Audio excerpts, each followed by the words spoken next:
Bien, mes chers collègues, nous allons commencer devant une salle qui n'est pas très remplie, mais comme je le disais à ma collègue sénatrice Sonia de la Provôté, je sais que beaucoup de nos collègues vont nous regarder en visioconférence, puisque certains sont restés en circonscription, étant entendu que nous n'avons pas de séance en dehors de séances de contrôle aujourd'hui, ni nous n'en avions non plus hier. Je suis très heureux d'accueillir aujourd'hui, et je les remercie d'avoir fait ce déplacement, Sonia de la Provôté, sénatrice du Calvados et membre de la délégation sénatoriale aux collectivités territoriales et à la décentralisation. Je précise aussi, madame la sénatrice, que nous avons déjà tenu une réunion de la délégation hier après-midi, ce qui explique peut-être aussi cette démobilisation. Vous êtes également présidente de l'agence d'urbanisme de Caen-Normandie Métropole, dans le Calvados, et présidente de la Fédération nationale des agences d'urbanisme. Vous avez pris la succession de Patrice Fergrit. Et d'ailleurs, en vous accueillant, j'ai une pensée pour deux anciens présidents de l'AFNO qui ont joué un rôle important dans mon parcours politique, André Rossino et Jean Rotner. Nous avons également le plaisir d'accueillir Joël Beaugrasset, vice-président du conseil départemental de la Haute-Savoie, président du Conseil d'architecture, d'urbanisme et de l'environnement de Haute-Savoie et président de la Fédération nationale des CAUE. Parlons un peu des agences d'urbanisme d'abord. Elles sont nées en 1967 pour faire face à l'époque aux défis de la construction et du développement des grandes agglomérations pendant les 30 Glorieuses. Leur rôle de participation à l'aménagement, à la planification de l'urbanisme a été renforcé à la faveur de textes, y compris récents, au début des années 2000, par la loi SRU, Solidarité et Renouvellement Urbain, du 13 décembre 2000, mais également par les lois ALUR de 2014 et plus récemment Climat et Résilience en 2021, avec des missions des agences d'urbanisme qui se sont élargies au fur et à mesure de ces modifications législatives. D'abord à la participation à la définition des politiques d'aménagement et aux réflexions stratégiques et opérationnelles de construction des projets de territoire. Également à la participation de l'élaboration des documents de planification que sont les SCOT, les PLUI, les plans de déplacement urbain, les programmes locaux de l'habitat, les plans climat, air, énergie territoriaux, pour n'en citer que quelques-uns, et bien sûr à l'observation des phénomènes urbains, des dynamiques socio-économiques et spatiales et des cadres et des modes de vie dans les villes. Certaines agences d'urbanisme tantôt également des incursions et des réflexions en domaine de développement économique. Je crois que vous nous en parlerez également.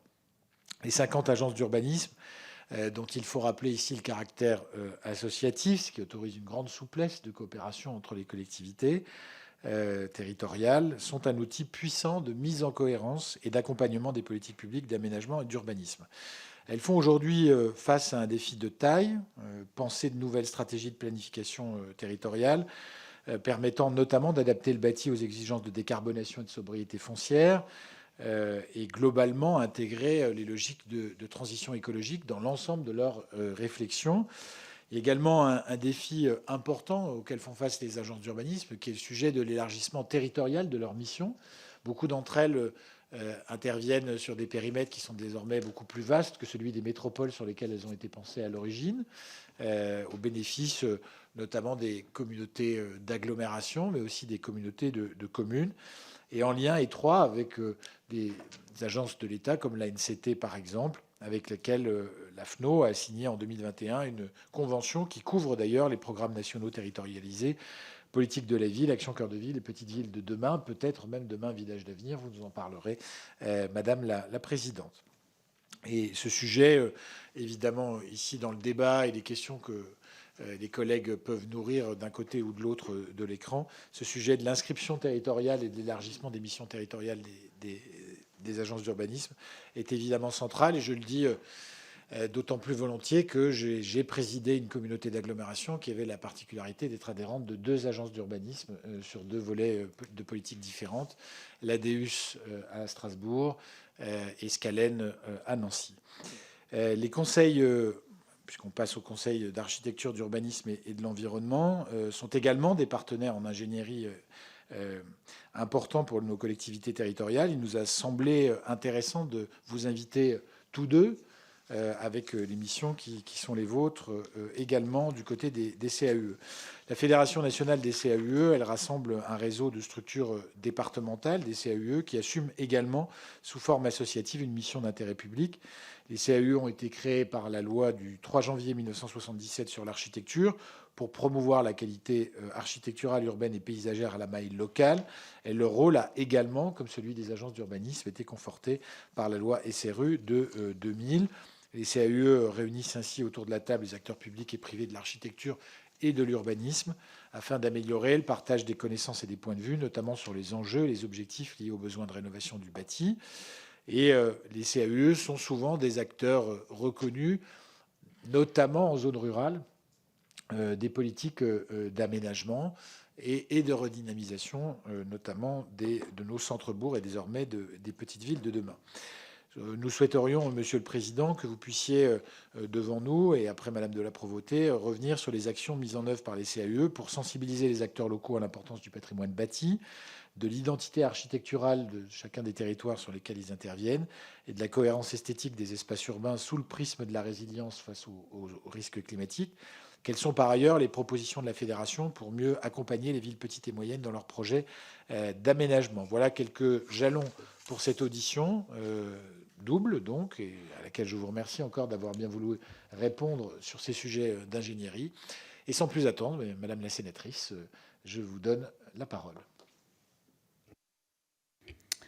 Merci beaucoup, Monsieur le Président, chers collègues de l'autre assemblée, puisque c'est donc une audition bicamérale. Donc je suis très heureuse, voilà, de pouvoir expliciter le fonctionnement des agences d'urbanisme et mettre en évidence à la fois le rôle des agences dans leur territoire, mais aussi celui de la Fédération nationale des agences d'urbanisme qui joue un rôle assez important aux côtés des ministères et aux côtés des acteurs de l'État en matière de planification, mais aussi de partage d'informations et de la donnée territoriale, notamment face aux défis des transitions que nous affrontons et qui engagent nos territoires dès maintenant pour de longues années avec une part non négligeable d'incertitude, d'où l'importance de la qualité du diagnostic initial et de la donnée que l'on recueille, et d'où l'importance aussi que cette donnée soit partagée entre tous les élus, quels que soient leurs échelons, pour une meilleure compréhension des territoires respectifs des uns et des autres, et l'importance que cette donnée soit mise à jour de façon régulière, fiabilisée, et on le sait tous, par exemple, le recensement démographique année -3, par exemple, par l'INSEE, est bien évidemment insuffisant pour pouvoir se projeter dans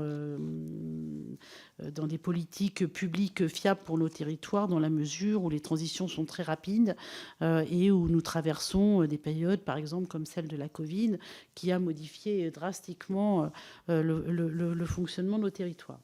Les agences d'urbanisme, elles ont plusieurs rôles dans les territoires. D'abord, la première chose, c'est que elles sont faites par les élus et pour les élus. Alors, quand on dit les élus, pas les personnes, mais les territoires qu'ils représentent, et qu'un des objectifs des agences d'urbanisme, c'est vraiment que des élus de territoires extrêmement différents, si possible un peu vastes et pas forcément limités à une intercommunalité, ça peut être à l'échelle d'un SCOT, tous les périmètres en fait se voient en matière de périmètre d'agences d'urbanisme, et c'est vraiment le partage de la donnée pour projeter les territoires dans des projets, qu'ils soient de mobilité, qu'ils soient d'aménagement urbain, qu'ils soient de planification en matière de cohérence territoriale. Les agences d'urbanisme peuvent travailler à de l'interscot. En fait, tout est possible en matière de planification dans nos missions. Mais quand je dis par les élus et pour les élus, c'est que la commande, elle est politique. Et c'est important parce que elle est politique et territorialisée. C'est-à-dire que ce sont vraiment les élus locaux qui passent une commande auprès de l'agence d'urbanisme. Et cette commande, elle a pour objet de permettre aux élus de décider. Et donc, il y a un espèce de circuit court entre la donnée, la production, qu'elle soit technique ou intellectuelle, parce que on fait aussi alors du benchmark, donc de la comparaison internationale, voilà, du parangonnage international et national. Et donc cette production des agences d'urbanisme, elle est vraiment proposée dans l'objectif d'accompagner les élus dans les décisions qu'ils vont prendre derrière, et notamment en matière de planification, mais pas que, parce que évidemment, il y a beaucoup de sujets sur lesquels on n'en est même pas au stade de la planification, on en est au stade d'appréhender la réalité de ce qui va se dérouler. Et je pense notamment au sujet du recul du trait de côte. En tout cas, je parle de mon territoire, qui est quand même particulièrement concerné par cela, mais aussi sur les questions de l'eau, par exemple. Moi, je préside l'agence d'urbanisme qui est à cheval essentiellement dans le Calvados, mais aussi sur la partie ouest de la Normandie. Et la question de l'eau, qui pourtant n'était pas une question complètement évidente, et de la ressource en eau dans notre territoire à nous, est devenue une question cet été. Et donc, on voit bien qu'avant de pouvoir planifier sur ce sujet, on doit mieux maîtriser la connaissance de l'eau et de la façon dont la ressource se comporte pour pouvoir derrière prendre des décisions de meilleure gestion. Donc on fait de l'ingénierie territoriale, au travers, tout cela est rédigé dans un programme partenarial qui nous permet de nous engager auprès des collectivités sur 3 ans. C'est un programme partenarial triennal, mais aussi qui permet de faire du circuit court également de décision. Une fois que c'est dans le programme partenarial, on a la capacité à pouvoir l'amender régulièrement et à pouvoir bouger quasi en temps réel et quasi au fil des questions qui se posent dans chacune des collectivités.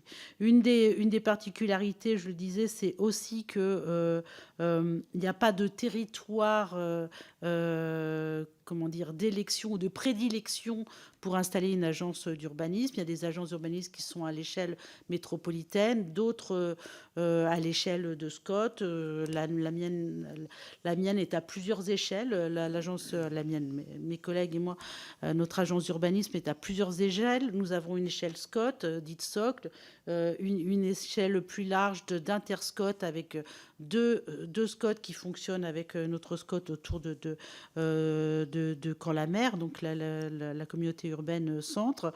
Et puis, on a une échelle réseau. Tout le réseau des villes moyennes de l'ouest de la Normandie, l'ex-Basse Normandie, qui est une particularité territoriale et sur laquelle nous avons toujours souhaité travailler, bien avant que les villes moyennes reviennent à la mode et dans les écrans radars de la planification des politiques publiques, parce qu'en réalité, on voit bien que le ruissellement métropolitain, s'il peut fonctionner un peu ou pas trop mal par endroit, eh bien, la règle n'est pas celle-là du fonctionnement en France, et que le réseau des villes moyennes est un réseau sur lequel il faut s'appuyer. Et donc, nous avons beaucoup abondé la donnée, y compris nationale, sur les coopérations territoriales. On travaille aussi à l'échelle de la région de Normandie avec les 3 autres agences d'urbanisme. Je donne l'exemple de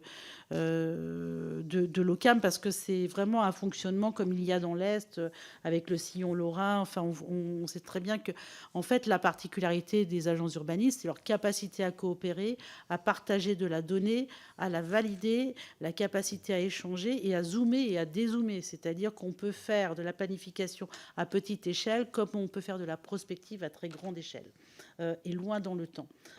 Et donc, ça permet par cette espèce de va-et-vient permanent et de transmission de la donnée et d'échange permanent avec les élus locaux, de les inscrire dans l'avenir de leur territoire et pas uniquement dans leurs frontières de leur collectivité. Ce qui change beaucoup, évidemment, la donne en matière d'aménagement.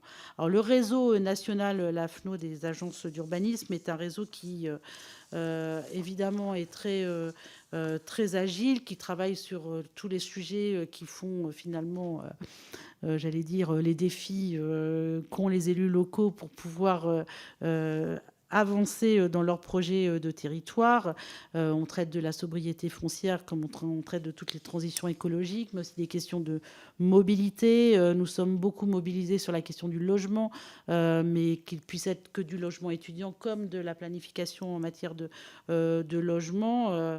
La capacité qu'a l'AFNO de pouvoir s'imprégner de la diversité des territoires, la Fédération nationale, fait que on peut donner assez rapidement, moyennant pas mal de travail quand même, mais on peut donner une photographie la plus exacte possible des besoins et surtout extraire de ces données-là le plus grand dénominateur commun entre des territoires différents. Ce qui parfois peut faire défaut. On a souvent un peu vu des territoires, des collectivités locales, un regard un peu, comment dire, de critique vis-à-vis de cette planification nationale descendante qui ne s'adapterait pas au territoire. L'intérêt de l'AFNO, c'est de pouvoir remonter une planification issue des territoires pour pouvoir discuter et échanger et trouver des moyens communs avec les enjeux nationaux.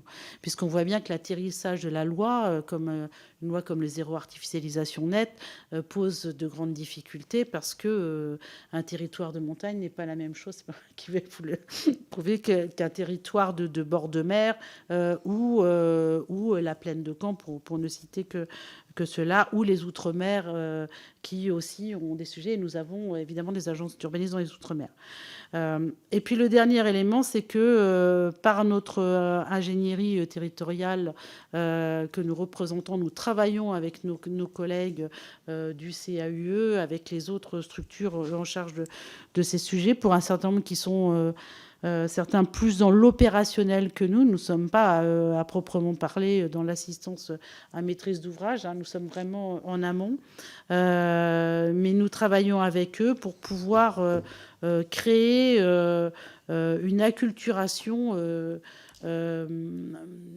de la plus petite commune à la plus grande collectivité, y compris au niveau régional, sur les questions de planification, parce que la complexité normative de la planification, la difficulté des enjeux, avec des zéros et des zones qui fleurissent dans tous les textes de loi, font qu'on doit pouvoir apporter autre chose et un peu de bon sens et de réalité du terrain quand on appréhende ces défis fussent-ils des défis majeurs et essentiels et auxquels évidemment on ne souhaite pas déroger. Mais zéro artificialisation, par exemple, la sobriété foncière, eh bien c'est pas la même chose quand on a un recul du trait de côte et qu'on peut pas construire en rétro-littoral que quand on est dans un territoire, on a beaucoup plus d'opportunités et notamment pas mal de friches industrielles sur lesquelles on peut construire. Donc on n'est pas du tout dans les mêmes sujets. Et donc voilà, ce réseau-là, cette donnée, ces travaux communs issus de ce réseau du territoire permet de transmettre à l'État, aux structures de l'État également, parce qu'il n'y a pas que les ministères, il y a les structures de l'État qui travaillent, ou les agences qui travaillent dans le cadre du bien public. Eh bien, ce que nous fournissons, nous, permet d'avoir un échange de fonds à égalité de connaissances et pas forcément avec le même prisme de regard. Et cet échange-là, me semble-t-il, devrait être encore plus développé pour que la loi soit plus facile à développer et à faire atterrir.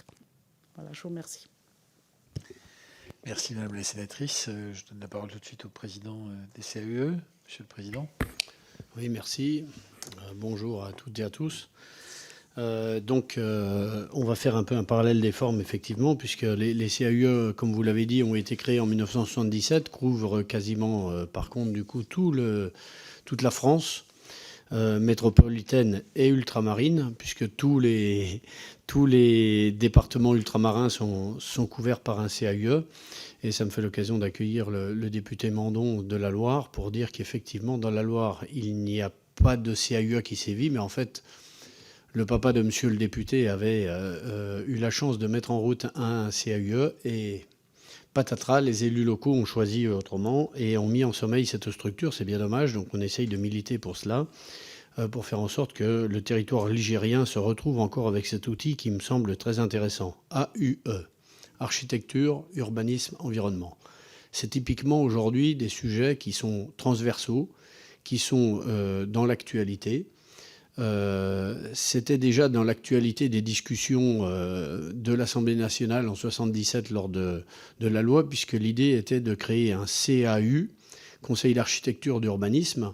Et c'est dans les débats à l'Assemblée nationale que le mot « E » est arrivé. Donc ce sont bien les élus qui, dans le foisonnement des discussions, ont fait intervenir cette question du « E », qui était plus sur la question du paysage, principalement dans un premier temps, avec bien sûr déjà cette approche environnementale en se souciant de la protection de la nature. Mais ça, c'est venu ultérieurement. Aujourd'hui, le E de CAUE a vraiment ces trois branches bien exploitées, c'est-à-dire qu'on a une partie environnement, on a une partie l'environnement de la biodiversité, et puis également l'environnement de la transition énergétique.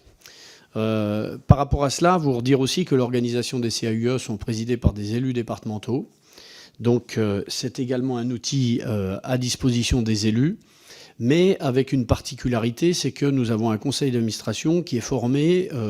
En fait, faut considérer le CAUE comme un council, c'est-à-dire que c'est un mini conseil économique et social local, pas forcément économique, mais plutôt social et environnemental, où nous avons tous les acteurs du cadre bâti autour de la table, c'est-à-dire les représentants du monde de l'architecture, de l'urbanisme et de l'environnement, des représentants de l'État, puisqu'il y avait quand même à l'époque, en 1977, 4 ministères qui étaient autour des fonds baptismaux des CAUE. Donc nous avons à la fois la DRAC qui est représentée par les architectes des monuments historiques. Nous avons également la direction départementale des territoires. Et puis qui représente aujourd'hui à la fois la partie ministère de l'Agriculture pour le volet paysage. Et puis nous avons aussi bien sûr l'éducation nationale, parce que l'objectif aussi est de faire en sorte qu'on rattrape un peu ce qui n'a pas été courageux au moment de la création de la loi, c'est-à-dire que le législateur a voulu que l'on ait recours à un architecte à partir de 170 mètres carrés. Aujourd'hui, c'est 150 mètres carrés. Et en dessous de ces 150 mètres carrés, il fallait quand même que les habitants ou les élus puissent avoir un rapport, une relation avec un architecte. Et donc, c'est dans ce cadre-là qu'on a créé les CAUE. Si typiquement on travaillait comme nos amis suisses et autrichiens, l'architecte ferait partie intégrante de la façon de penser son territoire, et donc il participerait à l'ordonnancement et à la commande publique beaucoup plus facilement. Bref, c'est la particularité de la France, et ce modèle-là fait qu'aujourd'hui on a la chance d'avoir cet outil intéressant qui est là à la fois pour bien sûr faire en sorte de conseiller, de sensibiliser et de former. Et je dirais aussi que l'intérêt, c'est quelque part avec cette forme associative, c'est le côté un peu souple, qui est en plus, nous avons la chance d'avoir une ressource dédiée qui est la taxe d'aménagement. Et souvent la taxe d'aménagement, elle vient plutôt du territoire urbain qui a beaucoup plus construit et qui du coup permet quand même cet équilibre pour apporter de l'ingénierie dans la ruralité, puisque vous l'avez dit en introduction, Monsieur le Président, qu'effectivement les CAUE étaient surtout là pour accompagner les collectivités locales rurales. Et il est vrai que si on fait un sondage de trottoir de Salon des maires auprès des élus locaux, souvent on va plutôt rencontrer des maires ruraux qui connaissent très bien le CAUE, qui comptent dessus aussi. Et ça, c'est très important, parce que c'est un partenaire au bout du fil. C'est-à-dire que l'intérêt de nos CAUE, c'est qu'on connaît très bien le terrain. Et c'est un peu, j'espère qu'on aura aussi l'occasion de le partager dans nos discussions, Madame la Présidente, sur le sujet, où on a été quand même un petit peu surpris au moment où l'ANCT est arrivé comme le grand pourvoyeur de la grande réflexion sur la façon de réaménager le territoire, alors que globalement, nous avons des structures locales qui sont, pour les territoires denses, équipés d'agences d'urbanisme, les moyens de réfléchir, penser et se tracer une prospective, et puis les territoires ruraux avec à disposition quand même des outils, même si pour certains départements ils sont modestes, puisque c'est toujours en lien avec une ressource de la taxe d'aménagement. Donc on comprendra bien qu'à un moment donné, effectivement, qu'un département qui construit beaucoup a une grosse taxe, et un département qui construit peu a une petite taxe. Et du coup, les Bouches-du-Rhône, la Haute-Savoie, le Rhône ou toute la périphérie parisienne pour presque tous les CAUE, il y a quand même beaucoup plus de taxes que dans la Creuse, l'Aveyron ou des territoires qui sont quand même en perte de population. Voilà. Et donc, l'intérêt aussi, et là c'est avec ma casquette de président de la Fédération nationale, c'est que l'on travaille vraiment sur ce réseau et faire en sorte qu'il n'y ait pas de petits CAUE et de grands CAUE. C'est vraiment s'apporter cette culture AUE. Et quand je parle de culture, je pense que c'est très important.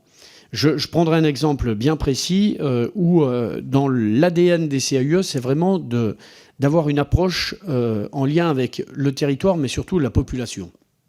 Moi, quand on me parle d'un bâtiment et de sa réfection, sa réhabilitation thermique, j'ai envie de dire, attendez, il semblerait qu'il y ait des gens qui vivent à l'intérieur et on doit d'abord parler des gens et de se dire comment est-ce que dans la maîtrise d'usage d'un bâtiment ou d'un territoire ou d'une rue, d'un quartier, comment est-ce qu'on peut réfléchir et du coup donner une perspective, mais pas uniquement d'arriver là avec des camions de polystyrène pour enrober tout ça et en se disant c'est très bien, on a diminué nos charges de fonctionnement. Alors une petite parenthèse comme ça, vous dire aussi dans l'idée de la sensibilisation, comme ça rendra un côté pratique. Et moi, j'aime bien ce genre de choses. Je me suis rendu dans votre commune, Monsieur le Président, il y a quelques années, dans le cadre d'un voyage d'études, parce qu'il y a plus de 20 ans que je suis conseiller général et donc membre du conseil d'administration du CAUE.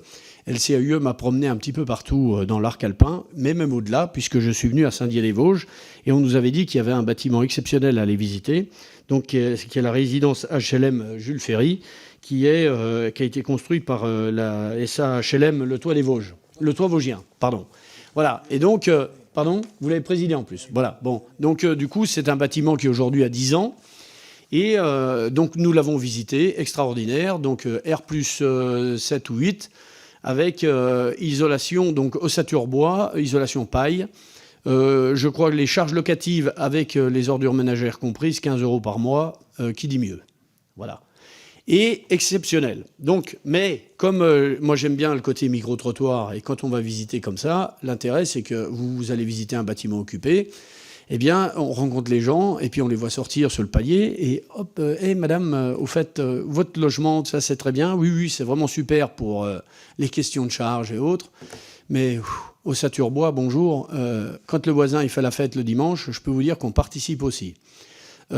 Également en pleine chaleur d'été, ça nous fait suer. Donc la maîtrise d'usage. Et je crois que c'est un élément important. C'est peut-être une parenthèse que je vous fais, mais je pense que c'est important qu'on puisse en débattre de cela. C'est qu'il ne faut pas qu'il y ait que des ingénieurs pour penser le bon fonctionnement des sujets. Il faut aussi faire en sorte qu'on puisse réfléchir à la question humaine. Et c'est pour ça qu'on a maîtrise d'ouvrage, maîtrise d'œuvre et maîtrise d'usage, et que la maîtrise d'usage, c'est ce qui nous tient à cœur dans les CAUE, c'est vraiment de faire en sorte que la population apprécie son lieu et son cadre de vie, mais aussi comprenne de quelle manière on a voulu le construire, le faire, ou tout au moins, inversement aussi, c'est préparer comment est-ce que demain on va faire ces transitions ensemble.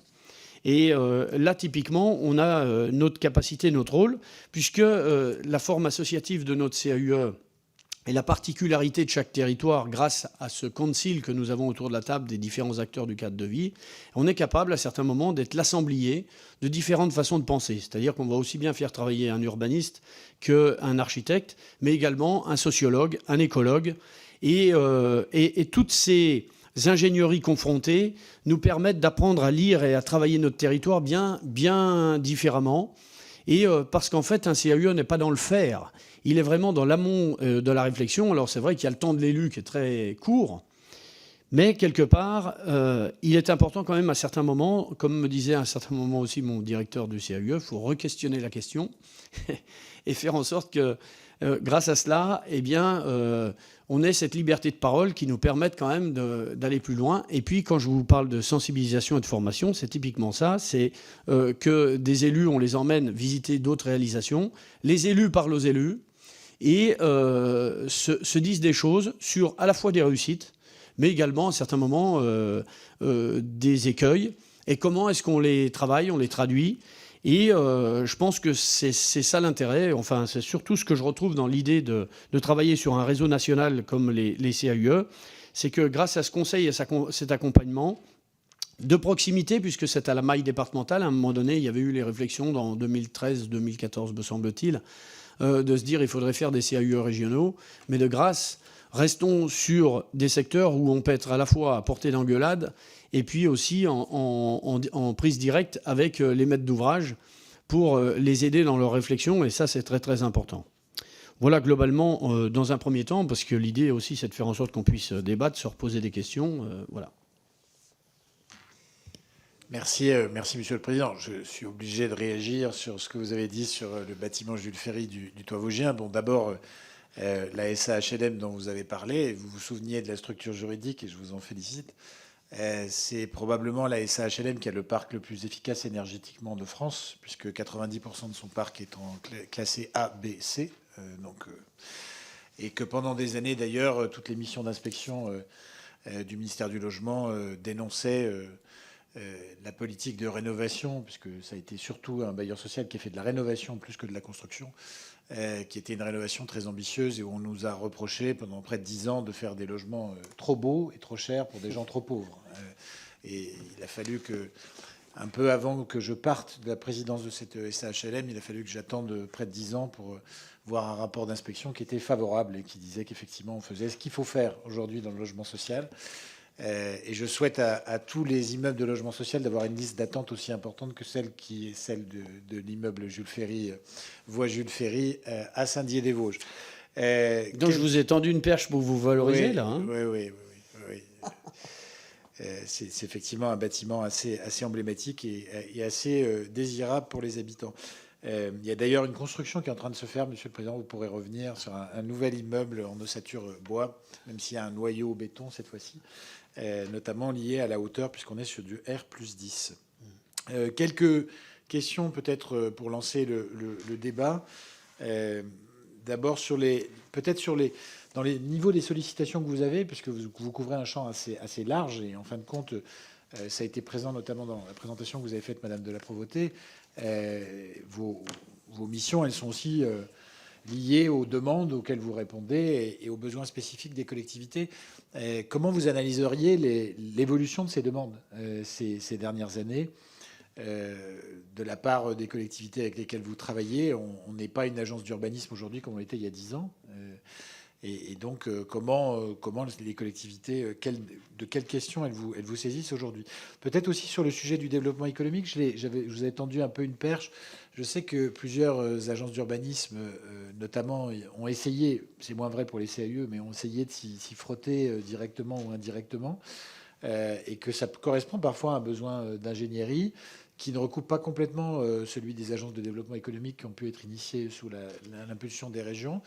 Est-ce que vous avez certains de vos adhérents qui investissent ce champ, et si oui, sous quelle formule? Peut-être que vous reveniez aussi, Madame de la Provôté, sur la capacité à faire réseau. Vous parliez des différents modèles, je dirais des agences d'urbanisme à origine métropolitaine, qui sont devenues pour certaines d'entre elles des agences d'urbanisme de réseau, de réseau urbain.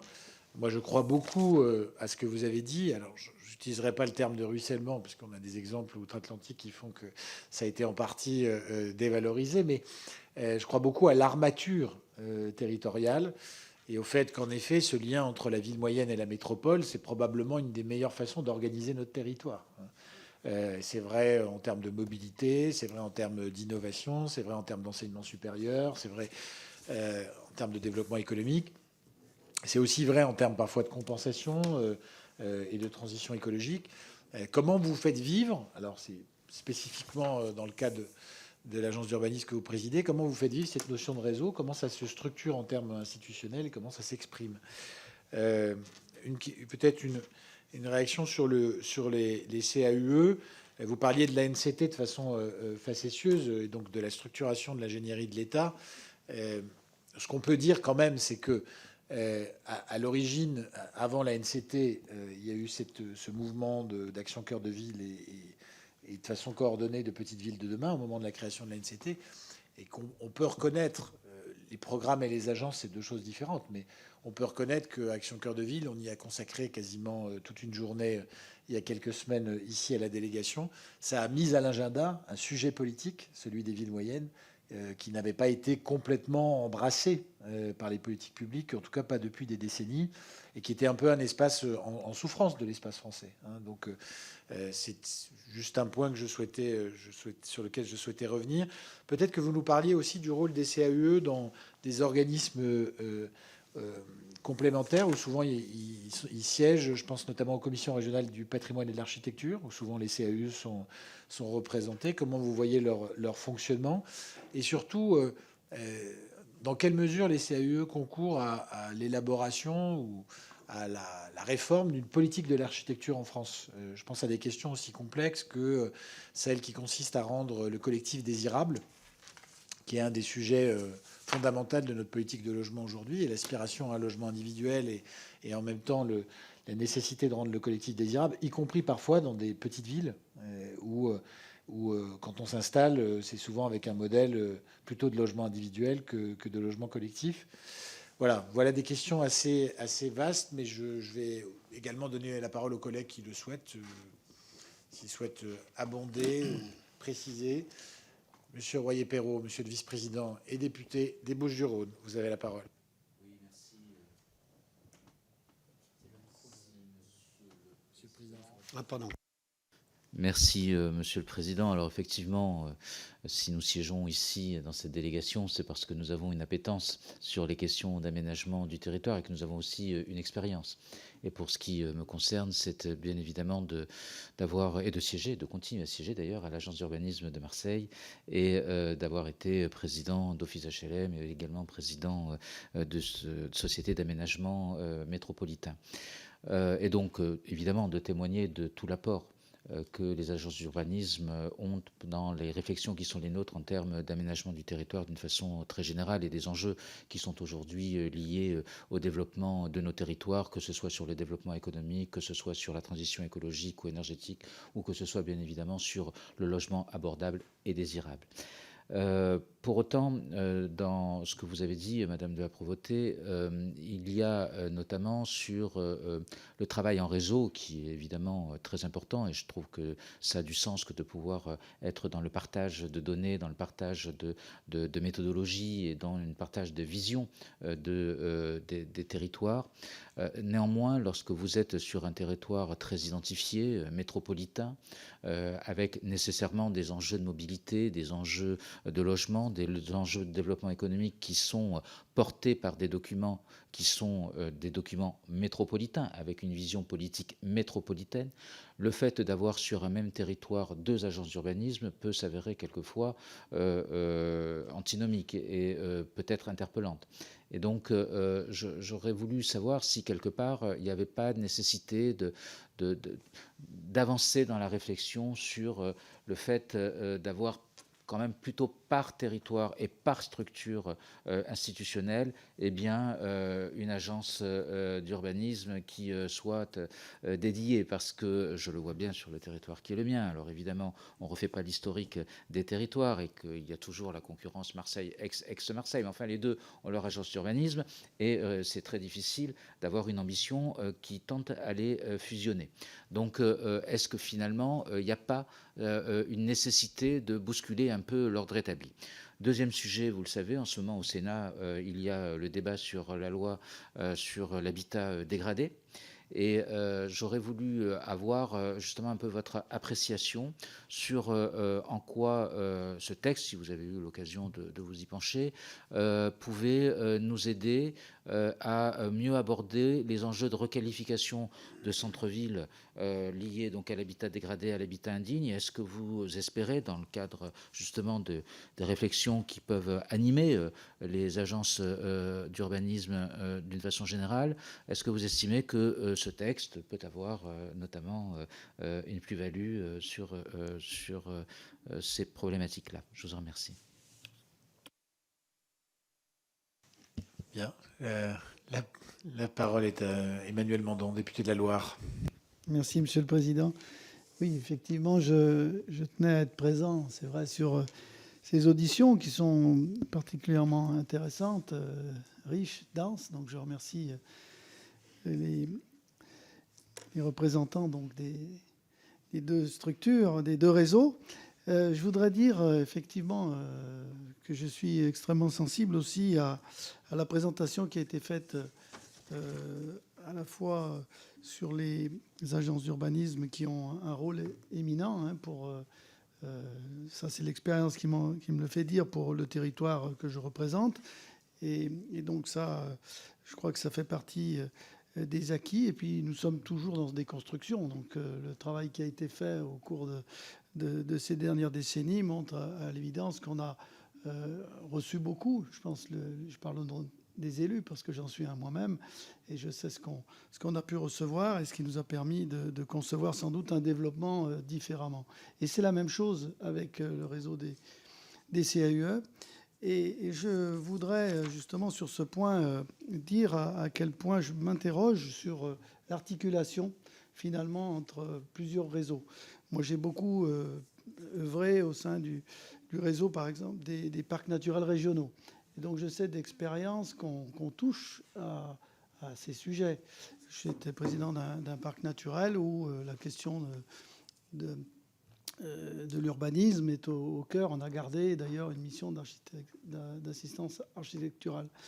Et donc, cette mobilisation d'acteurs comme, je prends l'exemple des CAUE, sur de nombreuses thématiques. Et là, je voudrais citer par exemple le tram vert et bleu, le travail qui a été fait en approche paysagère aussi ces dernières décennies.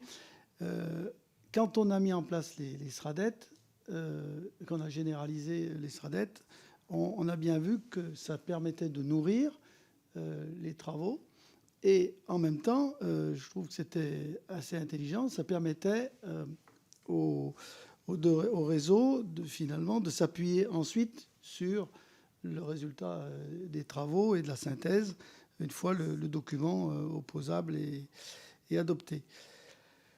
Par rapport à l'émergence de thématiques comme la déprise, notamment dans les petites villes, comme l'a dit le président il y a quelques instants, on a saisi aussi peut-être quelque chose qui n'avait pas été suffisant. Non pas que le diagnostic n'existait pas, à mon avis, il était dressé depuis longtemps, mais on n'arrivait pas à franchir sans doute un cap. Et donc l'intervention qui a été conduite dans le mandat précédent, moi je l'ai trouvée assez décisive et intéressante. Mais ma question, c'est un peu de dire, vous avez par exemple dit que pour les CAUE au niveau régional, c'était peut-être pas nécessaire de passer à ce niveau. À l'inverse, finalement, moi je me pose la question de la mise en articulation. Comment peut-on faire travailler, par exemple, lorsqu'on a une métropole, un parc naturel régional, et puis si on a un CAUE et une agence d'urbanisme, tous ces acteurs qui finalement se connaissent très bien constituent un ensemble, un écosystème. Et je me demande parfois si on est suffisamment pertinent parce que suffisamment articulé et coordonné. Et donc la parole est à notre collègue députée du Nord, Violette Spilbourg. Oui, merci, Monsieur le Président, Madame la Présidente, Monsieur le Président. Donc moi, je suis élue députée du Nord à Lille, dans la métropole lilloise, et conseillère municipale à Lille. Donc nous aussi, nous sommes très très bien dotés en différents organismes qui se complètent ou se superposent. C'est une des questions que l'on évoque avec mes collègues. Donc un CAUE présidé par Benoît Poncelet, qui est là depuis de nombreuses années et qui apporte aux élus locaux effectivement... Directeur, pardon, qui apporte vraiment une vision et un regard pour éclairer les décisions des élus depuis de nombreuses années. Donc moi, j'ai deux questions. Une première question, vous avez évoqué la nécessité d'un travail interprofessionnel poussé par les CAUE, urbanistes, architectes, ingénieurs, écologues, usagers, pour envisager les espaces urbains, la ville, le logement, avec le plus de complémentarité possible entre les savoirs et les visions. En parallèle, on voit que dans l'ensemble des projets urbains ou de logement, il y a de plus en plus de conflictualité une fois que les projets sont sortis de terre, c'est-à-dire ou juste avant, au moment des permis de construire ou des premières réunions de concertation. On voit le nombre de recours se multiplier. Nous qui auditionnons beaucoup de maires, on est interpellés sur leur pouvoir d'agir. Donc des recours en amont, des recours au moment du chantier, des contestations même après que les projets soient sortis. Et donc, comment vous, en plaçant ce sujet de l'usager et de la concertation au cœur de vos réflexions, vous envisagez une façon de temporiser ces conflictualités? Est-ce qu'on a un peu d'espoir à ce que la façon de concevoir les projets puisse se transformer pour que demain, les élus locaux puissent agir mieux et plus efficacement, puisqu'on doit aller vite aussi sur la construction de logements? Donc c'est une première question un peu complexe, pardon, mais... Et puis la deuxième, elle rejoint un peu celle de mon collègue de Marseille, Lionel, c'est le sujet des différents organismes sur un même territoire, de leur fonctionnement ensemble. Donc nous, par exemple, à Lille, on a l'ADU, on a le CAUE, on a les services habitat et logement de la ville, de la métropole européenne de Lille, qui sont très compétents, avec des vraies personnalités qui pilotent les projets dans chacun de ces organismes. On a des SEM, la SEM Euralille, la SEM Ville Renouvelée, la SEM la Sorélie, et on est quelques-uns à un moment, y compris avec les services de la MEL, à s'être interrogés sur l'efficacité, on va dire, en nombre d'ETP et de coûts d'argent public de l'ensemble du système. Donc je fais attention à ce que je dis, parce que je ne veux pas jeter la pierre sur l'un ou l'autre des organismes, mais il y a même eu à un moment une réflexion sur une des SEM, où on disait, comme la SEM a été créée pour un projet d'aménagement, et que finalement elle arrive au bout de ses projets, on lui trouve des projets qui ne sont pas sur son territoire d'origine pour occuper les ETP et donner de la légitimité à ce que ce projet perdure dans le temps. Et tout ça, ça interroge sur l'efficacité à un moment où les ressources sont rares. Je pense dans ces métiers-là, les métiers d'architecte, d'ingénieur, d'urbanisme, on a des formations qui font qu'on est plutôt en manque de compétences. Est-ce que tout ça est bien efficient? Est-ce qu'il y a une réflexion nationale sur ce partage des compétences ou ce regroupement des projets? Merci. Très bien. Madame la sénatrice, on commence par vous. Ça fait une longue liste de questions. J'espère que je vais pas oublier d'éléments. Alors, sur d'abord la première question qui posait sur la nature des questions qui nous étaient posées par les élus et leur évolution. D'abord, il faut souligner le fait que d'avoir une ingénierie territoriale et singulièrement une agence d'urbanisme, mais je pense que pour les CAUE c'est la même chose, c'est un des avantages, c'est de créer un ancrage d'une ingénierie de proximité. Et c'est tout le contraire du one-shot dont on voudrait nous faire croire qu'il sert d'ingénierie territoriale. En fait, dans l'ingénierie territoriale, si on veut bien, accompagner et projeter les territoires dans leur avenir, il faut la connaissance de l'avant, la connaissance du pendant, et suffisamment maîtriser la donnée et son évolution pour se dire ça peut évoluer de telle façon derrière. Et donc cet ancrage, il est important. Et pourquoi je dis le one shot? Parce que dans des actions comme Action Cœur de Ville ou Petites Villes de demain, il y a un coordinateur de centre-ville qui est nommé pour 3 ans, enfin accompagné financièrement pour 3 ans. C'est de l'ingénierie utile pour rentrer dans l'opérationnel, mais ce n'est pas à proprement parler de l'ingénierie territoriale. C'est-à-dire qu'on est sur un sujet particulier, circonscrit sur le plan territorial, et qui, à un moment, on voit bien, ces coordinateurs, d'ailleurs notre agence d'urbanisme a joué ce rôle-là, ont besoin de partager ensemble sur leurs territoires différents. Et donc, à ce moment-là, c'est l'ingénierie territoriale plus large qui joue le rôle de... on fournit la donnée, on vous aide à faire un diagnostic commun et on essaie de trouver les moyens pour partager les bonnes pratiques, les difficultés et trouver des solutions ensemble. Et ça, c'est pas l'ingénierie de Noalchon qui le permet. C'est pas non plus un cabinet externe qui a été choisi pour monter un PLUI. Il restera le temps de la rédaction du PLUI. Il sera plus là après. Et donc, c'est toute la différence entre une ingénierie territoriale locale ancrée et d'autres ingénieries. Et les questions de ce fait, elles sont vraiment liées aux questions d'évolution des territoires. Donc là, je ne vous cache pas qu'en ce moment, on a 2 très très grands sujets majeurs, c'est le logement et le zéro artificialisation nette, enfin, ou la sobriété foncière, parce qu'on essaie de sortir du ZAN, parce que c'est quand même un peu... Voilà. Mais c'est vraiment 2 gros sujets, ce sont des gros sujets d'inquiétude. Et là où on a travaillé depuis longtemps, comme dans notre territoire, sur ces questions de planification, d'observation, d'occupation des sols, d'observation du foncier, puisqu'on joue un rôle d'observation, et que ça fait longtemps qu'on observe, et que donc on a pu expliciter d'abord, la consommation périurbaine importante, la diminution des terres agricoles, puisque ça s'est fait sur des terres agricoles. Et par exemple, la plaine de Caen, c'est quand même une terre très riche. Et donc, il y a un moment, il faut vraiment, vraiment se poser les questions. Mais quand on peut le formaliser, du coup, les élus sortent des frontières de leur commune et de leurs projets portés par des opérateurs pour se dire, ah oui, que ça commence à faire beaucoup. Et donc ça, c'est important de le partager ensemble.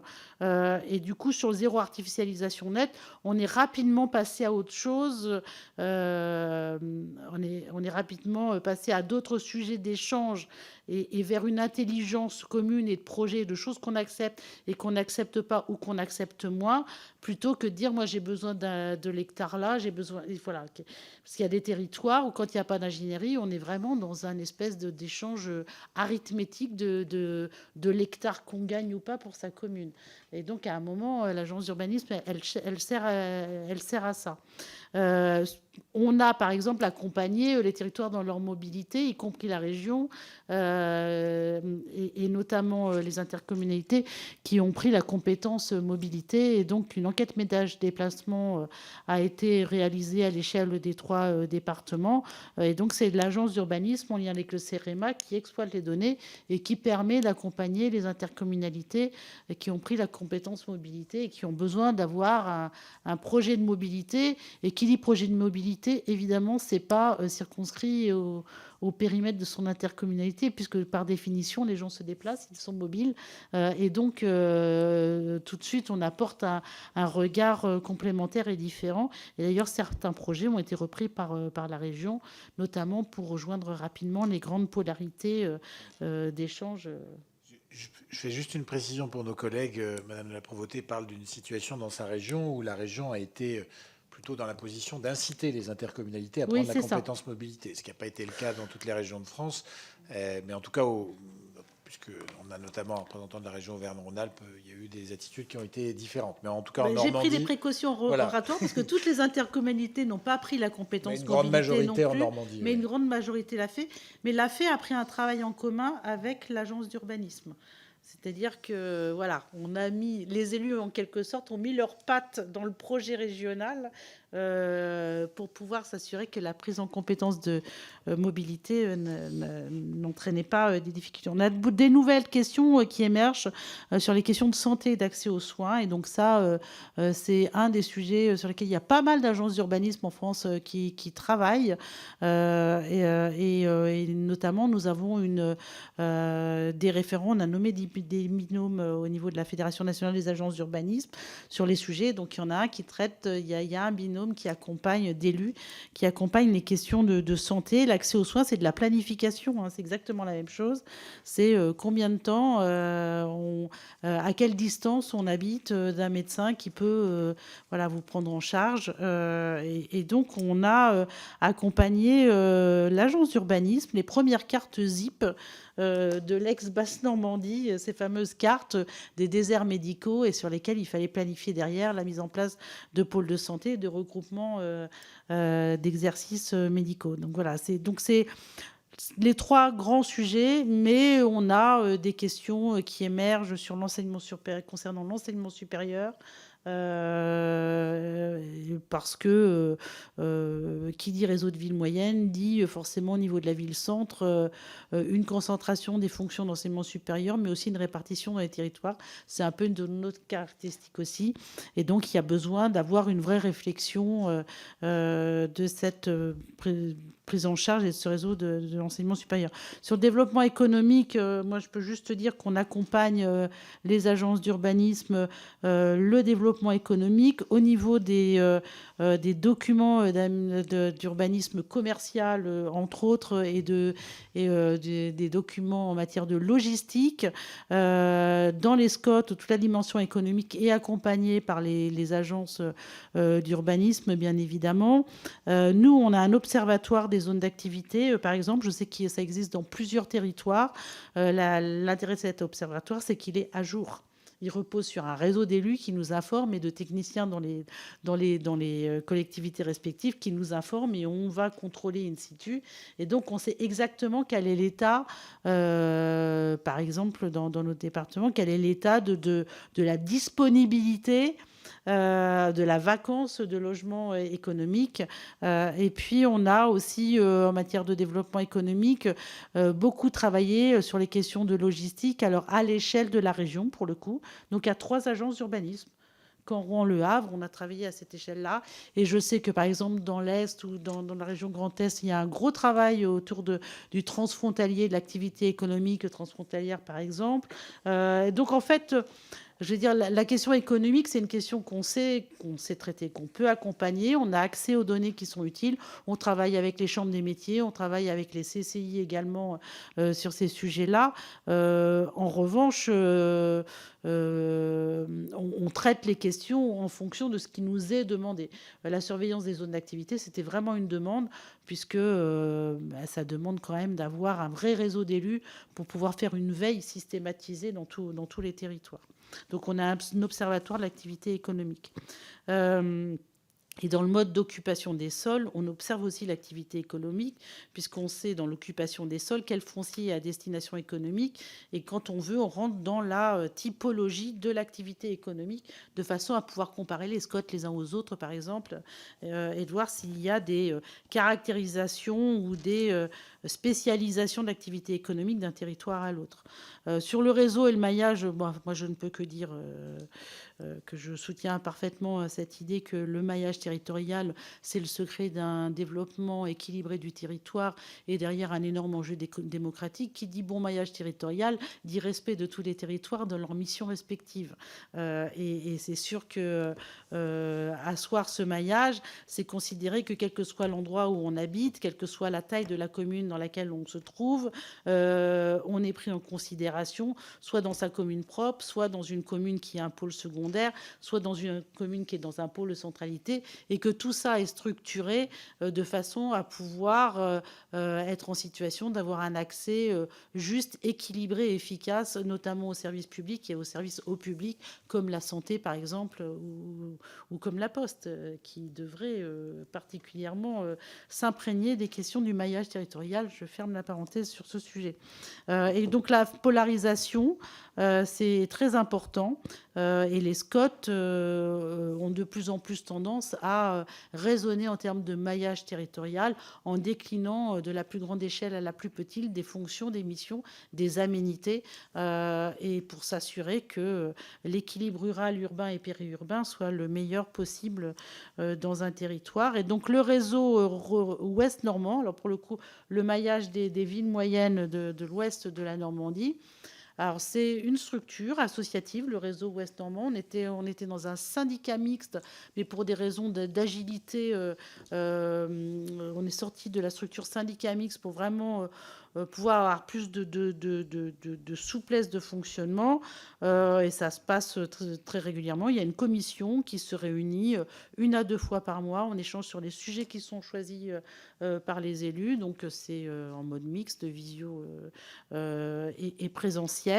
C'est moi qui anime cette commission. Et donc, Par exemple, le dernier sujet, ça a été une réunion en urgence sur les PNI, les fameux projets d'envergure nationale et européenne, fameux courrier qui était arrivé au niveau régional fin décembre et qui n'avait pas encore atterri dans les territoires, et dont notre travail a consisté à recenser, d'abord à identifier les projets qui avaient été reconnus déjà, qui étaient dans la pré-liste, la typologie des projets en matière économique comme en matière d'infrastructure par exemple, ou autres, de les expliciter auprès de tous les élus de tous les territoires, toutes les intercos, et que eux réfléchissent à nous proposer un certain nombre de projets pour les remonter au niveau régional.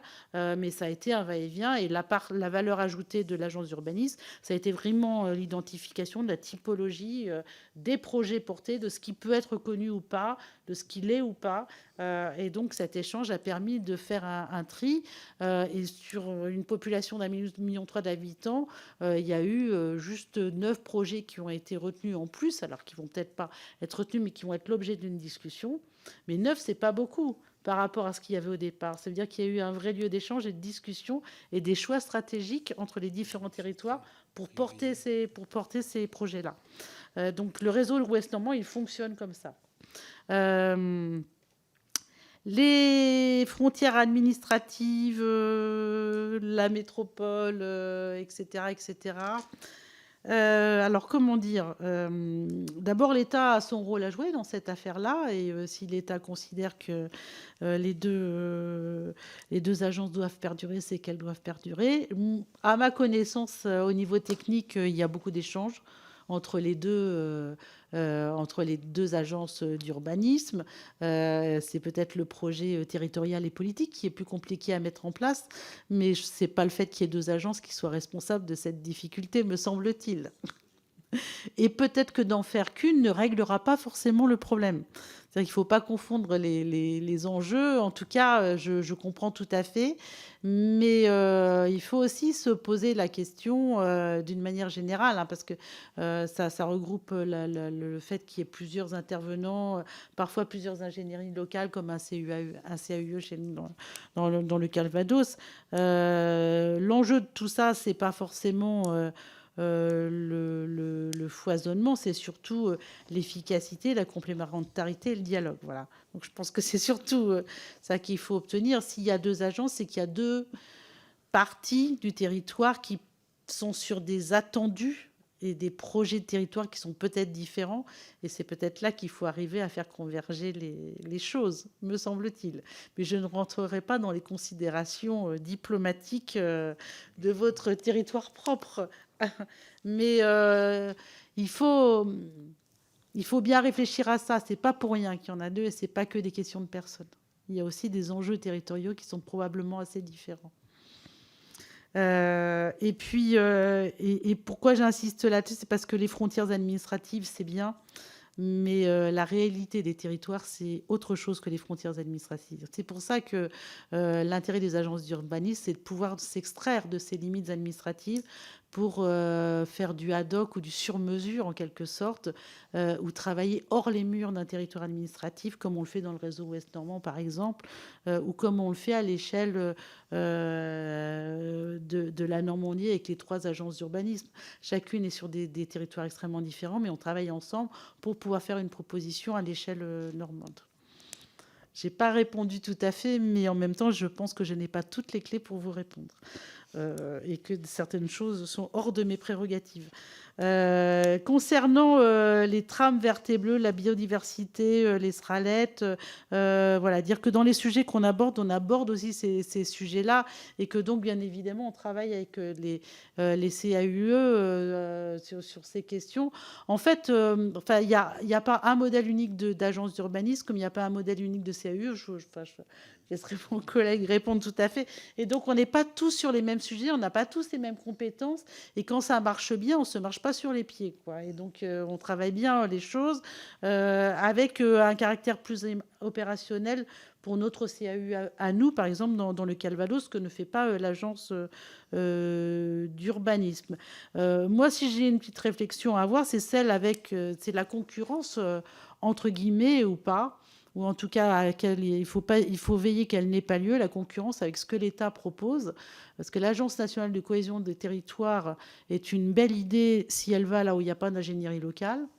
Le problème, c'est qu'elle va là où il y a du projet et là où, par définition, les élus ont une ingénierie ancrée, territoriale, et donc sont acculturés à proposer du projet. Donc, pour le coup, c'est pas forcément là que sont les besoins, mais c'est là qu'ont été les demandes, parce que c'est là c'est de là que viennent les projets. Donc il y a des vrais territoires en France pour lesquels il y a vraiment besoin de développer de l'ingénierie. Et ce besoin-là, il est essentiel. Et je pense que l'État doit vraiment revenir à sa priorité première, c'est-à-dire de susciter ou de l'ingénierie locale ou d'apporter de l'ingénierie nationale là où il y a des vrais besoins. Il y a d'autres structures qui évidemment se positionnent en matière d'ingénierie. Le CEREMA commence à faire des propositions moyennes en finance dans les territoires avec un démarchage qui ferait presque concurrence aux structures privées. Et donc voilà. Donc je pense que effectivement, il y a un moment, il faut se poser la question. Ce que je peut dire, on a tous été ou on est encore élus locaux. S'il y a plusieurs ingénieries locales accompagnées, c'est que ça coûte pas, c'est que tout le monde y trouve son intérêt. Parce que les finances locales, c'est un budget en équilibre, je le rappelle, et que s'il y a budget en équilibre avec plusieurs ingénieries, c'est que les territoires ont besoin des uns et des autres. Et en général, on n'est pas tout à fait... en tout cas, moi, dans mon territoire, je peux dire qu'on n'est pas convergent sur ce qu'on fait. On est très complémentaires. Sur la question du logement, et j'ai encore deux... Voilà. Oui. Divergent. Oui, voilà. On n'est pas divergents, on est complémentaires. Voilà, on est ça. Sur la question du logement, donc nous, on accompagne beaucoup évidemment les politiques de logement et plutôt on travaille au plan national sur des sujets. Donc j'ai évoqué la question du logement étudiant, mais par exemple la stratégie du périurbain sur lequel on sent bien que c'est là qu'il y a des perspectives de densification urbaine, d'évolution des formes urbaines et qu'il y a des vraies perspectives dans le cadre du zéro artificialisation nette pour pouvoir amener du logement sans nuire pour autant à la consommation, aux objectifs de sobriété foncière. Donc il y a pas mal de travaux qui sont portés par les agences d'urbanisme sur ce sujet. L'agence Caen Métropole a travaillé sur la question des formes urbaines et de la densité urbaine pour montrer que bien les quartiers dans lesquels on a des grands ensembles urbains, au bout du compte, en rapport usage du foncier, occupation des sols et habitants, logement, eh bien on est moins dense que dans certains quartiers de faubourg, de maisons mitoyennes, où finalement la densité urbaine est plus grande. Donc ça, c'est des vrais sujets qu'on peut traiter et quand on les présente, donc on a fait ça à l'échelle de plein de communes pour montrer en fonction de toutes les forces urbaines ce que donnaient les chiffres de densité et donc de bon usage finalement du foncier, de rapport qualité-prix de l'usage, eh bien ça permet aux élus de s'emparer de cette question des formes urbaines et de sortir un peu des des a priori parce que entre le R+8 et la maison individuelle, eh bien, il y a tout un tas d'opportunités pour faire parfois plus dense que certains quartiers de logement collectif qu'on croit inconsciemment plus denses. Et donc c'est voilà. Et la démocratie participative, l'acculturation, nous on le fait tout le temps puisqu'on fait des ateliers de sensibilisation. On se déplace dans les communes, dans les collectivités. Quand on a travaillé sur la biodiversité, les trames vertes et bleues, on a fait des ateliers d'acculturation à ces sujets-là. Et c'est vrai que l'agence d'urbanisme est assez... alors, nous ne sommes pas les élus des territoires. Je veux dire, on ne joue pas ce rôle-là. Il ne faut pas non plus comprennent le rôle qui n'est pas le nôtre. Nous ne sommes pas non plus les services des collectivités, notamment les intercommunalités. Mais pour autant, sur un certain nombre de sujets, on est en capacité de se déplacer pour échanger avec les habitants. Et de toute façon, quoi qu'on dise, dans le projet urbain, la clé, c'est la façon dont on fait participer les habitants dès le départ et pas en cours de route, une fois qu'un premier plan est établi et dont on dit qu'on ne bougera qu'à la marge. Pour avoir été adjointe à l'urbanisme, je peux dire qu'un certain nombre de projets se sont réalisés, mais parce qu'ils ont été pris dès le début et que tout le monde y a mis sa patte. Voilà. Merci, Madame la sénatrice. Monsieur le Président, vous vouliez apporter un complément peut-être s'agissant des CAUE. Moi, je partage simplement ce que vous disiez sur... Alors, ça dépend pas mal des territoires, l'idée de la superposition. Je comprends que parfois, sur un périmètre métropolitain, avoir 2 agences d'urbanisme, c'est questionnant. Mon expérience d'élu local à moi, c'était que c'était assez clair dans ma tête. Le CAUE, c'était pour des communes plus petites que celles dont j'étais le maire. Je n'ai jamais sollicité le CAUE, même si je les connaissais très bien et je travaillais avec eux dans le cadre de la présidence d'agglomération pour des communes plus petites. Donc, ce qui était moi, je n'avais pas, à l'échelle de la ville moyenne, j'avais pas d'ingénierie native à aller chercher. Et c'était intéressant pour moi, y compris pour des raisons à la fois de compétences, mais aussi de construction d'un réseau, d'aller à la fois solliciter l'agence d'urbanisme du Grand Nancy sur des compétences qu'elle avait, notamment en matière d'urbanisme, qui étaient très reconnues, et d'aller chercher l'agence d'urbanisme de l'Eurométropole de Strasbourg sur d'autres compétences, notamment le programme alimentaire territorial, où elle avait vraiment une ingénierie très forte et elle avait une capacité à m'accompagner que n'avait pas le Grand Nancy. Donc, ce qui compte, c'est qu'on puisse trouver des solutions. Et effectivement, notamment pour les villes moyennes, parce que je pense que le sujet, en dehors de quelques exemples, celui des Bouches-du-Rhône est peut-être atypique, mais ces sujets en dehors de cela, notamment pour les villes moyennes ou pour les petites villes, ce paysage est assez clair. Une ville petite ou un village, il n'y aura jamais le réflexe d'aller susciter une agence d'urbanisme, c'est évident. Alors que souvent le CAUE est une perspective, est un acteur qui connaît bien. Et je pense que il faut aussi préserver une sorte de souplesse et ne pas se dire que si on a plusieurs structures, c'est forcément de la perte d'argent public. Moi, je crois que c'est bien qu'il y ait ce choix aussi pour les acteurs locaux de l'ingénierie. Du moment qu'ils trouvent des solutions, je pense que c'est assez opérationnel. Monsieur le Président. Oui, bien, merci. Alors, juste pour rebondir, ça me fait l'occasion de rebondir sur votre intervention, Madame la Présidente, mais aussi rajouter un petit rectificatif pour pas qu'il y ait de mauvaises interprétations, étant donné qu'on est enregistré et qu'on peut revenir aussi sur ce qui a été dit. Quand j'ai parlé tout à l'heure de la NCT, typiquement, ce qui avait été mal vécu sur le terrain, c'était que on avait des chefs de projet qui étaient débarqués sur le terrain et qui venaient suite à des appels à bon de commande, et donc bon de commande de l'État en disant vous allez à tel endroit et vous allez leur expliquer comment ça marche.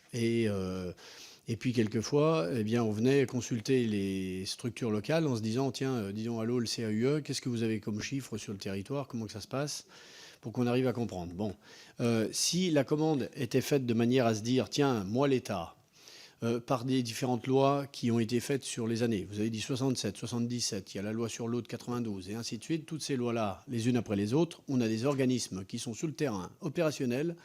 Eh bien, on les questionne, à la rigueur que l'État soit là en esprit de synthèse et puis réactive à certains endroits en disant bah, tiens, oui, vraiment, il y a une nécessité chez vous de réactiver, mais avec les acteurs locaux, je pense que ça redonne comment on va dire ça, la tonicité à un territoire. Aujourd'hui, on n'est plus dans le pyramidal et le descendant d'en haut d'un grand chef qui explique à tous ceux d'en bas qui n'ont rien compris comment ça doit marcher. Et donc, on est aussi dans l'interactivité. Internet, c'est vraiment ça. C'est-à-dire que c'est un échange de données entre différents acteurs et qui se construisent ensemble grâce à une intelligence artificielle ou une intelligence collective quand c'est pour nous. Je reviendrai sur l'intervention de Madame la députée sur la question du Nord.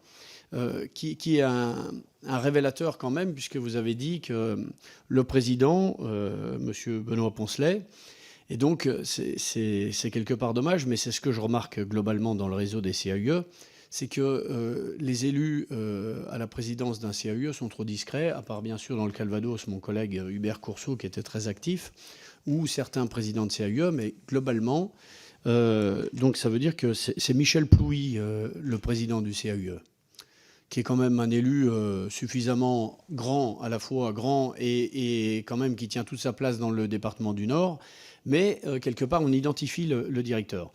Et c'est pour bien démontrer aussi que ces structures associatives présidées par des élus... Pardon ? Moi, je connais les deux.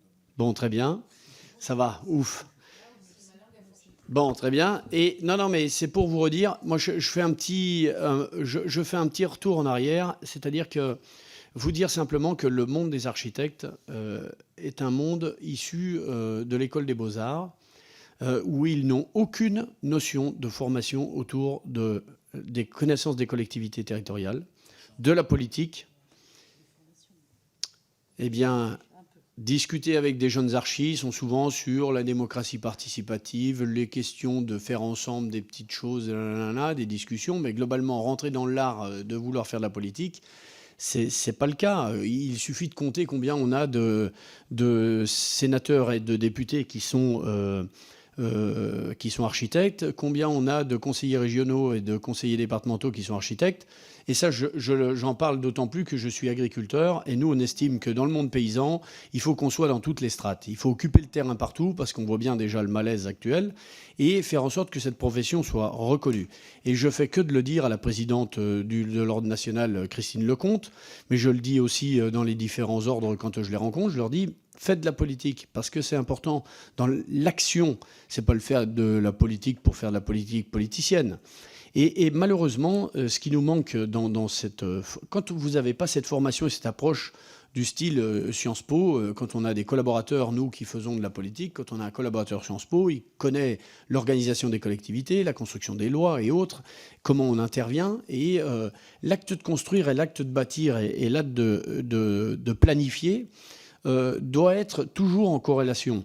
Alors, c'est vrai que les CAUE réussissent bien avec les collectivités territoriales, plutôt les petites communes, parce que c'est un rapport humain, parce que je reviens aussi sur la question d'arriver à construire un territoire, c'est avant tout des relations humaines. Certes, c'est de la planification avec PLU, PLUI, SRADET, tram verte et bleue, machin, chose, bidule. Ça veut dire quoi ? Ça veut dire qu'imaginez-vous le pauvre élu qui arrive dans une collectivité, quand il doit déjà avoir le glossaire de toutes ces choses-là, il est déjà perdu dans ce brouhaha quotidien.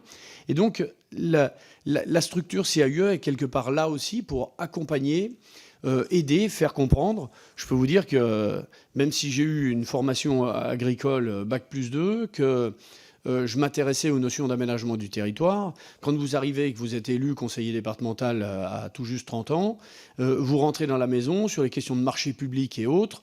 Eh bien, c'est important que vous ayez des techniciens qui vous expliquent. La même chose quand vous prenez en main votre mairie et que vous êtes issu de catégories socio-professionnelles qui font que vous n'avez jamais eu de lien avec l'architecture et l'urbanisme. Eh bien, je pense qu'il faut à plusieurs fois une répétition de contacts, de rencontres, de réunions et autres pour vous sensibiliser, pour vous aider à construire votre façon de penser le territoire et que ce n'est pas schématique d'un coup, le soir de l'élection, qu'on va se retrouver avec toutes les compétences que l'on souhaiterait. Donc je pense que chaque structure a sa place, et d'autant plus dans l'urgence climatique et environnementale qui nous attend. Je pense que tous nos soldats qui travaillent dans nos agences d'urbanisme, dans nos CAUE, dans les structures qui accompagnent les questions d'habitat, de cadre de vie, on ne sera pas de trop pour la stabilité sociale de notre pays. Et je pense que ça, c'est vraiment important. Et je reviens sur la notion culturelle. Monsieur le Président, vous avez dit, effectivement, moi, en tant que président de ma communauté d'agglo, je n'aurais pas forcément sollicité un CAUE. Oui, ça, je comprends. Non, mais je veux dire, étant donné que les CAUE travaillent sur la question culturelle, moi, j'aurais envie de dire, les services d'une agglo peuvent très bien se dire à un moment donné, tiens, on va aller questionner les CAUE, questionner notre CAUE, pour avoir une approche d'un service culture d'une agglo. Comment elle peut confronter ça avec ses approches AUE des CAUE ? On a une approche culturelle. Et du coup, ça me fait le lien également avec les... Voilà, je l'ai marqué sur mon document. J'ai recherché le slogan du congrès de l'AFNO de l'année dernière. Alors bon, le titre me chagrine parce que je ne vois pas pourquoi il faut aller chercher la culture des Anglais pour expliquer aux Français « no culture, no future ». Mais ce serait peut-être bien que sans culture, pas de futur, ça va pas mal aussi quand même. Et pas de réorientation sans recomposition culturelle des territoires. Voilà. Donc, pour moi, on revient à la base de la loi sur l'architecture. L'architecture est une expression de la culture. Donc, il faut vraiment qu'on ait un travail de fond. Si Rachida Dati, aujourd'hui, pour essayer de rattraper peut-être de l'électorat rural qui commence à se durcir un peu, on dit, tiens, on va faire une mission sur la culture dans le milieu rural, c'est aussi de se dire, typiquement, les CAUE sont des outils parmi les outils à disposition qui sont des acteurs culturels sur le terrain de la ruralité pour arriver à comprendre ce que l'on a à vivre. Et tout à l'heure, vous me parliez aussi de l'évolution du parcours résidentiel. Je pense que c'est important, à un moment donné, il faudrait qu'on arrive à expliquer à nos enfants qui sont encore à l'école, leur dire, vous allez avoir un parcours de vie, mais un parcours résidentiel. C'est-à-dire qu'on casse aussi le mythe de la maison individuelle où on se dit, tiens, je voudrais ma petite maison dans la campagne, et on rêve de ça. C'est plutôt se poser la question, comment est-ce que demain je vais vivre dans un territoire? Est-ce que je vais avoir une façon, peut-être à un moment donné, d'avoir un habitat partagé? Puis ensuite, dans le cadre de constitution d'une famille, eh bien, j'aurai un logement plus conséquent. Puis après, un retour à un logement différent, une fois que la famille, elle va commencer à vivre différemment. Ou alors qu'elle ait pu être vécue par différentes séparations et autres. Enfin bon, voilà. Donc recomposer aussi de se dire qu'on revient vers les gens et pas uniquement vers des mécaniques de planification et pas uniquement par des mécaniques de construction, d'organisation, mais c'est avant tout de se dire notre société. C'est aussi pour ça que souvent dans les CAUE, on s'approche de sociologues, d'écologues et autres, pour qu'on ait cette plus approche log, c'est-à-dire que ceux qui aiment manier les chiffres diront oui, c'est science molle, c'est bien sympa, mais bon, des fois, ça ne nous fait pas forcément avancer. Oui, mais enfin bon, ça nous fait aussi relativiser et comprendre qu'est-ce qui se passe dans notre société actuellement. Voilà un peu comment je complète les propos de Madame la Présidente, sans forcément faire une réponse à toutes les questions qui ont été posées. Très bien, merci beaucoup. Je crois qu'on a à peu près fait le tour du sujet. Merci en tout cas de vos approches très, très engagées. Et on a bien compris que le panel de l'ingénierie territoriale était vaste aujourd'hui. C'est plutôt d'ailleurs densifié. Et je fais partie de ceux qui considèrent que c'est une bonne chose. Voilà, merci à tous les deux. Merci beaucoup. On a fini.